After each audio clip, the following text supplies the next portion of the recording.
जिल्हा परिषद व पंचायत समितीच्या निवडणुकीची रणधुमाळी सर्वत्र सुरू असताना निगवे खालसा जिल्हा परिषद गटामध्ये आज आपण चोये गावामध्ये आलेलो आहे। चोये गावामध्ये महायुतीचे 2 उमेदवार या ठिकाणी उभे आहेत, जिल्हा परिषदसाठी लढत आहेत। त्या ठिकाणी राष्ट्रवादीचे अधिकृत उमेदवार असलेले संदीप पाटील कुर्डूकर हे घड्याळ चिन्हावर लढत आहेत आणि त्याचबरोबर निगवे खालसा पंचायत समिती गणातून भाजपाचे उमेदवार असलेले तानाजी किलेदार हे लढत आहेत कमळ या चिन्हावर। आपण आलेलो आहे चोये गावामध्ये। चोये गावातील माझ्यासोबत असणारे उमेदवार आहेत। उमेदवारांच्या सोबत या गावातले प्रतिष्ठित असणारे आणि पदवीधर मित्र म्हणून ज्यांना संबोधलं जातं आहे ते आदरणीय श्री चोयेकर साहेब यांच्यासोबत माणिकराव पाटील चोयेकर साहेब यांच्याशी आपण हितगुज होऊया। साहेब, काय वाटतं या निवडणुकीमध्ये काय चित्र असणार आहे आणि तुम्ही या निवडणुकीच्या याकडे कशा पद्धतीने पाहताय? नमस्कार। बऱ्याच कालखंडानंतर म्हणजे जी 5 वर्षानंतर निवडणूक लागायला पाहिजे होती ती काही कारणास्तव पुढं गेली आणि आता लागलेली आहे। एक निवडणूक लागली म्हणून आम्हाला आनंदी आहे, परंतु महायुतीतील एक ज्येष्ठ नेते राज्याचे उपमुख्यमंत्री माननीय अजितदादा पवार यांचं विमान अपघातात निधन झालं।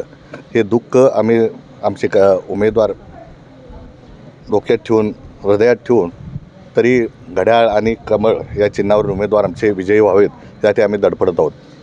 आज देशामध्ये भाजपची सत्ता आहे, राज्यामध्येही भाजपची सत्ता आहे आणि यामध्ये शिवसेना आणि राष्ट्रवादी अजितदादांची राष्ट्रवादी आणि एकनाथ शिंदे साहेबांची शिवसेना आम्ही एकत्रितपणे लढवत आहोत। जर राज्याचा विकास आणि देशाचा विकास व्हायला पाहिजे तर देशात जे सरकार आहे तेच राज्यात हवं आणि ते असं आता घडलेलं आहे। आणि आपण पाहतो मुंबईसारखी महापालिका जी बरेच वर्ष भाजपच्या ताब्यात नव्हती ती आज आलेली आहे। त्यामुळं एक नवं पर्व विकासाचं चालू होणार आहे।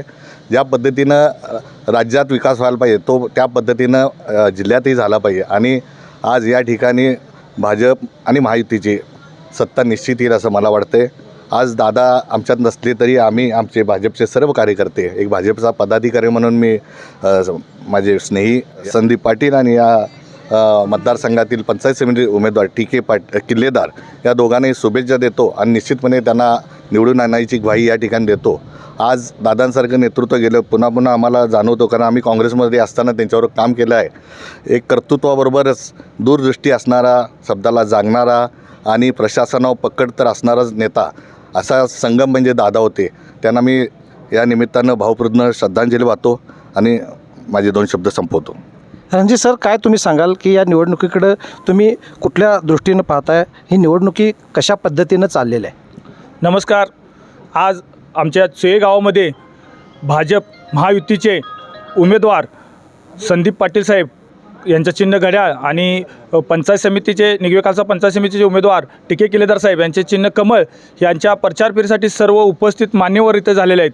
आणि तुम्ही आता मागापासून बघितलं असेल गावामध्ये रॅली काढत असताना उत्कृष्ट प्रतिसाद मिळाला आहे, कारण विरोधकांच्याकडे आता कुठलं विजन नाही आहे, ते काय काम करू शकतील हे त्यांना सांगण्याची आता त्यांच्याकडे क्षमता राहिलेली नाही। कारण केंद्रात सत्ता आमची आहे, राज्यात सत्ता आमची आहे, आमदार आमचे आहेत, खासदार आमचे आहेत आणि राष्ट्रवादी भाजप PM साहेबांच्यावरती प्रेम करणारे कार्यकर्ते चोये गावामधून भरघोस मतांनी त्यांना निवडून देतील अशी मी अपेक्षा व्यक्त करतो। आणि खरोखर जी आताच आमचे गावचे माजी जिल्हा परिषद विलास सायकर साहेब असतील, माणिक पाटील चोयेकर साहेब असतील, महेश मगदूम, राजेंद्र मगदूम, संजय होणाकर आणि इतर आमचे सगळे कार्यकर्ते एक जुटीनं काम करून आमच्या चोये गावातील सर्व लोक म्हणजे रस्त्यावर उतरून कमळ आणि घड्याळ हे चिन्ह घराघरात पोचवून ह्या आमच्या जीवाभावाच्या उमेदवारांना म्हणजे ते सामान्य माणसाची तळमळ असणाऱ्या उमेदवारांना नक्कीच ह्या इलेक्शनमध्ये भरघोस मताने विजय करतील असं मी ठामपणे सांगू शकतो।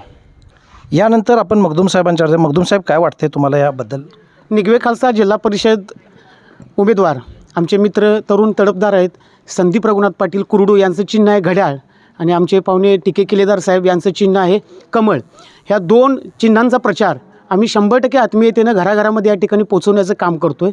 स्वर्गीय PN पाटील साहेबांचं या ठिकाणी वसा आणि वारसा जपणारं जे काम आहे त्यांनी या ठिकाणी संदीप पाटलांनी या ठिकाणी केलेलं आहे। त्यांची ओळख PN साहेबांची सावलीसारखी या ठिकाणी आहे।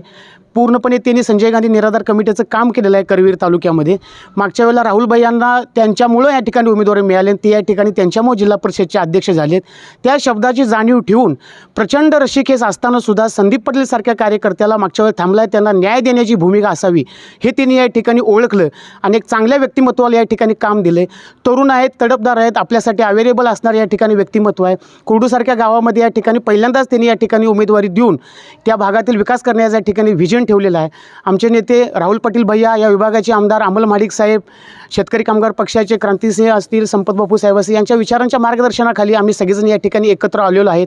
तरी माझं या ठिकाणी नागरिकांना आव्हान आहे, एक चांगल्या व्यक्तिमत्वाला लोकशाही पद्धतीनं, कुठल्याही दडपशाहीला न विरोध करता लोकशाही पद्धतीनं लोकांनी या ठिकाणी विचार करून चांगल्या पद्धतीने या ठिकाणी मतदान करावं आणि ह्या 2 उमेदवारांना या ठिकाणी जिल्हा परिषदमध्ये काम करण्याची संधी द्यावी. एक जिल्हा परिषदचं असं एक केंद्र आहे की सर्वसामान्य व्यक्तीला या ठिकाणी त्या न्याय मिळू शकतो. एक चांगले व्यक्तिमत्व, टीके केलेदार, सर्वसामान्य व्यक्तिमत्व आहे. अशा चांगल्या दोन्ही कुटुंबातील व्यक्तींना या ठिकाणी नेत्यांनी ओळखून या ठिकाणी उमेदवारी दिलेला आहे आणि याचा निश्चितच लोक या ठिकाणी विचार करतील आणि या दोन्ही उमेदवारांना चांगल्या पद्धतीनं मताधिक्य देऊन निवडून पाठवतील अशी मी अपेक्षा व्यक्त करतो. आत्ताच बघितलं आपण की सर्व गावातील, चोये गावातील आणि परिसरातील सर्व नेते जे आहेत, मग ते महायुतीचे असतील, भाजपामध्ये असतील किंवा राष्ट्रवादी काँग्रेस पक्ष असतील, शेका पक्षाचे असतील, सर्वजण एकवटलेले आहेत आणि त्यांच्या पदयात्रेला मोठ्या प्रमाणात प्रतिसाद जो आहे तो लोकांचा, मतदारांचा प्रतिसाद त्या ठिकाणी मिळत आहे. माझा महाराष्ट्रासाठी प्रकाश.